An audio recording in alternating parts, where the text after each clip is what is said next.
causer une insensibilité à l'insuline, donc responsable du diabète du type 2. D'accord, Fred, parlons de l'insuline. On va aller un peu sur le même sens parce que votre présence ici, c'est nous permettre et permettre aux auditeurs de mieux comprendre. Alors, sauf si vous allez m'arrêter si je me trompe. Alors, on sait que notre organisme a deux sources d'énergie, c'est vrai? Exactement. Notre corps utilise deux sources d'énergie, le sucre et le gras. D'accord. Et parlant d'insuline, et justement, lorsque on dit ne pas prendre des trucs sucrés le matin, c'est parce que lorsque vous prenez quelque chose sucré le matin, votre taux d'insuline monte. Moi, je vais essayer d'expliquer terre à terre. Votre taux d'insuline monte, et lorsque votre taux d'insuline monte, votre corps, au lieu d'utiliser le gras comme source d'énergie, utilise plutôt le sucre. C'est pour ça que les gens ont tendance à ne même pas perdre du poids. Parce que le corps passe son temps à utiliser que du sucre, le consommer pour avoir de l'énergie et tout. Donc, il faut donc choisir dès le matin, ou bien d'autres se lancent dans le jeûne intermittent, ne mangent même pas. Parce que plus on garde le taux d'insuline bas, plus le métabolisme est accéléré. Si je ne me trompe pas.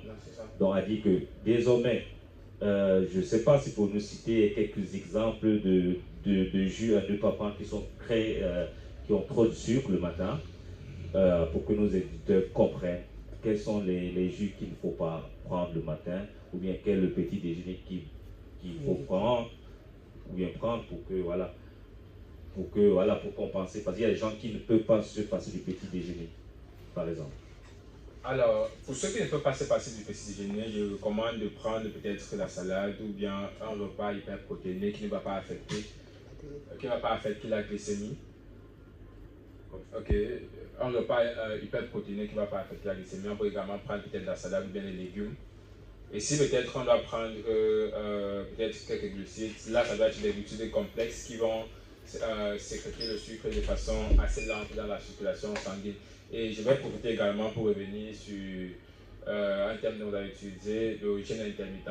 Le jeûne intermittent, c'est d'ailleurs ce que je fais dans mes différents programmes qui donnent de très bons résultats. Ok. Le jeûne intermittent, est-ce que lorsqu'on le fait, on doit s'arrêter ou bien on doit terminer là-dessus?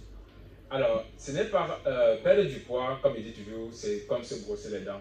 On ne se brosse pas les dents et un jour on se dit, bon ok, mes dents sont déjà assez propres, là je vais arrêter de me brosser les dents. C'est un processus continuel et permanent qu'on doit faire. Moi particulièrement, je pratique le jeûne intermittent depuis bientôt, on va dire 6 à 8 mois. Et je connais qui pratiquent depuis près de 10 ans et 22 ans. Alors, vous devez connaître que c'est de nos jours qu'on pense que le petit déjeuner est le repas le plus important. Et cela, c'est à cause des grandes industries agroalimentaires qui font la promotion de ceci. Et les industries qui font, dans les prophètes et le nom, qui font dans les petits déjeuners, ils vont vous dire que non, le petit déjeuner c'est le repas le plus important de la journée. Non, nos grands-parents, qui vivaient de la guerre, de la chasse, ne vivaient pas du petit déjeuner. Quand ils se levaient le matin, la première des choses qu'on cherchait, ce n'était pas, qu'est-ce qu'ils avaient mangé ce matin? Non. Ils partaient peut-être à la chasse et revenaient aux environs peut-être de 12h, 13h avec un repas qu'on pouvait consommer à la maison. Vous voyez, là, le jeûne intermittent, c'est, comment est-ce que je vais dire, c'est la façon la plus saine de manger selon moi. Oui. Et selon beaucoup d'études. Il a bien dit, selon moi. C'est bien comme ça. Selon moi et selon beaucoup d'études. Les auditeurs doivent le comprendre. C'est un diététicien nutritionniste. Sur le plateau aussi, vous avez des experts qui sont sur le plateau, même si on ne vous le dit pas. Donc Eva qui est à côté de vous est nutritionniste. Moi, je suis nutritionniste sportif. Donc chacun a sa pensée sur les sports. Mais moi, je pense que le petit déjeuner est la chose la plus importante de la journée.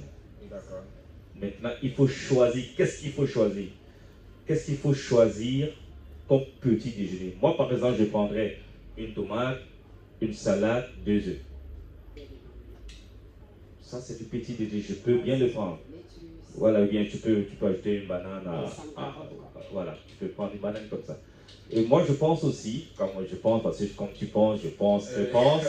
Donc, maintenant, c'est chacun de prendre son. Moi, je pense que on peut perdre du poids en mangeant, pas en se privant.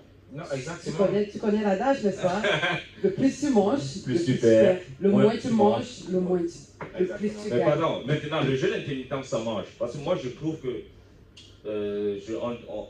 chacun choisit, ça marche. Hein, Ça marche super bien. mais ça ne marche pas pour tout le monde. Mais est-ce Ça que aussi. Ça ne marche pas pour tout le monde pour la simple raison que... les hormones aussi sont différentes? Voilà. Les hormones. Ok. Il y a des gens qui pratiquent le jeûne intermittent, ça ne marche pas. Il y a des gens qui pratiquent, ça ne marche pas. Ce que je te dis, c'est vrai. Et moi, Non, une femme qui vient d'accoucher, normalement, elle ne pratique pas le jeûne intermittent. Un diabétique. Un diabétique.